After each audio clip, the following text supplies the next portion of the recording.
This brings us to the principle of sufficient reason. According to Leibniz, for anything which exists, there is some reason why it exists and why it exists exactly as it does. Leibniz claimed that this is the main principle of rationality, and that anyone who rejects this principle is irrational. If the cat is on the mat, then there must be some reason why the cat exists at all, and why it is on the mat and not, for example, in the dishwasher. Both of these reasons should be open to human scientific inquiry, though perhaps only God can know why the cat exists necessarily and is necessarily on the mat. What is true of the cat is true of the whole cosmos, said Leibniz. There must be a reason why the universe exists at all, and this reason ought to be open to rational human inquiry. Leibniz asked, why is there something rather than nothing? Like St. Thomas, he concluded that the only possible answer would be in terms of an uncaused cause, an all-perfect God whose being was itself necessary. So if Leibniz was right, we can derive the proof of the existence of God from the bare notion of rationality. 3, which takes us to the principle of internal harmony. If there is a God, God must be both rational and good. Such a divinity, Leibniz told us, must desire and be capable of creating the maximum amount of existence possible. Quote, metaphysical perfection, end of quote. And the maximum amount of activity possible, quote, moral perfection, end of quote. Therefore, at the moment of creation, God entertained all possibilities. He actualized only those possibilities which would guarantee the maximum amount of metaphysical and moral perfection. For example, God not only considered the individual Caesar and all of Caesar's ramifications, would write the Gallic Wars, would cross the Rubicon in 49 BC, would die on the Ides of March, before actualizing him. Perhaps he considered actualizing, i.e. creating Geezer and not Creaser. Geezer and Creaser in Caesar's place, who as potential actualizations were identical to Caesar in all respects, except that Geezer would cross not the Rubicon but the Delaware River in 49 BC, and Creaser would cross the Love Canal. God saw that only Caesar was compatible with the rest of the possibilities which he would activate, and therefore he actualized him and not the others. A similar thought experiment could be performed with God's creation of Brutus, as opposed perhaps to Brotus and Brutus. So the relation between Caesar and Brutus is not a causal one, but one of internal harmony. And the same holds true of the relations among all substances. God activates only substances which will necessarily harmonize with each other to the greatest extent possible.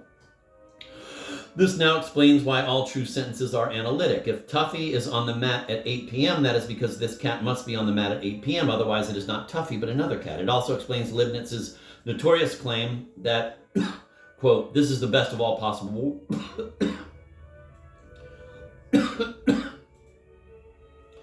It also explains Leibniz's notorious claim that, quote, this is the best of all possible worlds, end of quote. The world may appear very imperfect to you, but if you knew what the alternative was, you would be very grateful indeed to God. It is this feature of Leibniz's philosophy which was to be lampooned by Voltaire and Candide.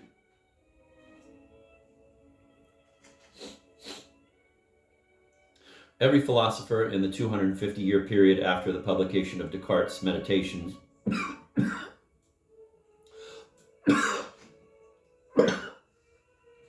conceived of reality in terms of substances. Leibniz called those substances monads, which he defined as units of psychic force.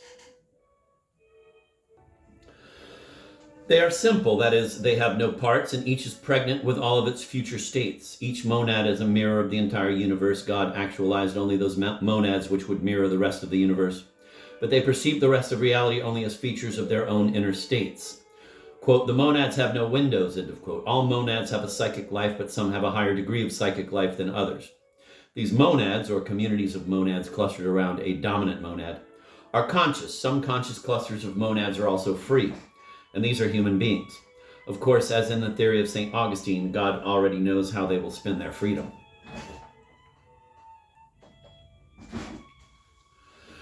Of course, as in the theory of St. Augustine, God already knows how they will spend their freedom.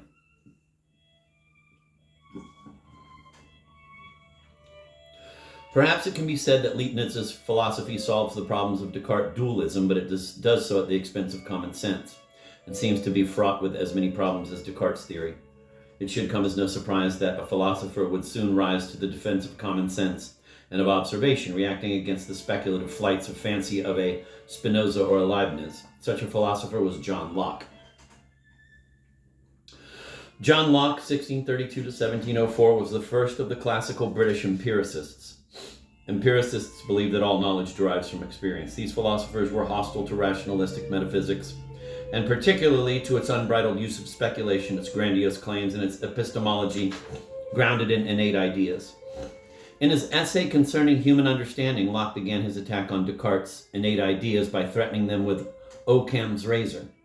Occam's razor is a principle of simplification derived from William of Ockham.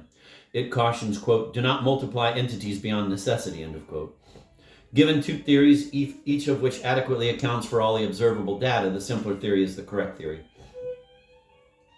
If Locke could account for all human knowledge without making reference to innate ideas, then his theory would be simpler, hence better than that of Descartes.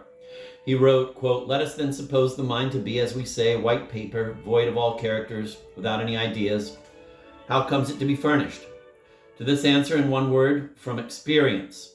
So the mind at birth is a tabula rasa, blank slate, and is informed only by experience. That is, by sense experience and acts of reflection." Locke built from this an epistemology beginning with a pair of distinctions, one between simple and complex ideas and another between primary and secondary qualities. Simple ideas originate in any one sense, though some of them, like motion, can derive either from the sense of sight or the sense of touch. These ideas are simple in the sense that they cannot be further broken down into yet simpler entities. If a person does not understand the idea of yellow, you can't explain it to him. All you can do is point to a sample and say yellow. These simple ideas are Locke's primary data, his psychological atoms. All knowledge is in one way or another built out of them. The problem, to construct knowledge from simple ideas. Complex ideas are, for example, combinations of simple ideas. These result in our knowledge of particular things. For example, an apple derived from the simple ideas red, spherical, sweet.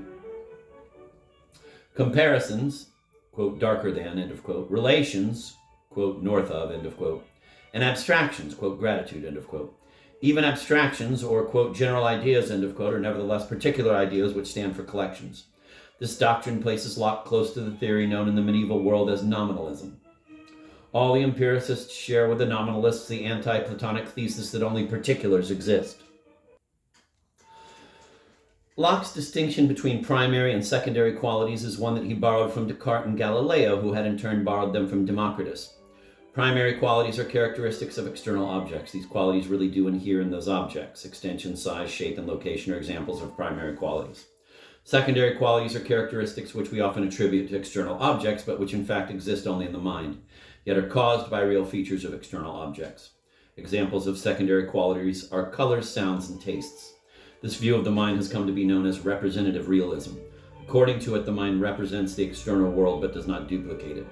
The view that the mind literally duplicates external reality is called naive realism. The mind is something like a photograph in that there are features of a photo which very accurately represent the world. For example, a good picture of three people correctly depicts the fact that there are three people and that each of them has two eyes, one nose, and one mouth. And there are features of the photograph which belong exclusively to the photo, its glossiness, its two-dimensionality, the white border around its content. So as in Descartes' system, there is a real world out there and it has certain real qualities, the primary qualities. Now these qualities, what are they qualities of? In answering this question, Locke never abandoned the basic Cartesian metaphysics of substance. A real quality must be a quality of a real thing, and real things are substances. Once again, given anything in the world, it is either a substance or a characteristic of a substance. Well then, what is the status of this pivotal idea of substance in Locke's theory?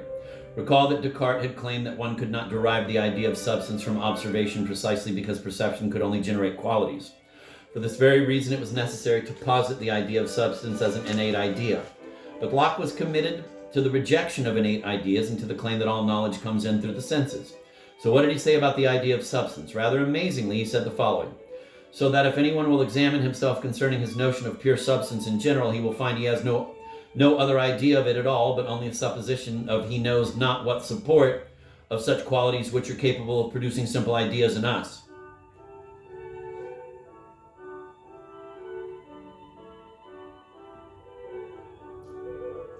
So having claimed that he could account for all knowledge purely in terms of experience and having arrived at the concept which had dominated philosophy for the last several generations, Locke proclaimed it a mystery and even joked about it. He compared the philosopher trying to explain substance to the Indian who explained that the world was supported by a great elephant, which in turn was supported by a tortoise, which in turn was supported by something he knew not what. This is a bit embarrassing and either a rather inauspicious beginning for empiricism, or it is the beginning of the end of the metaphysics of substance. We shall soon see that it is the latter.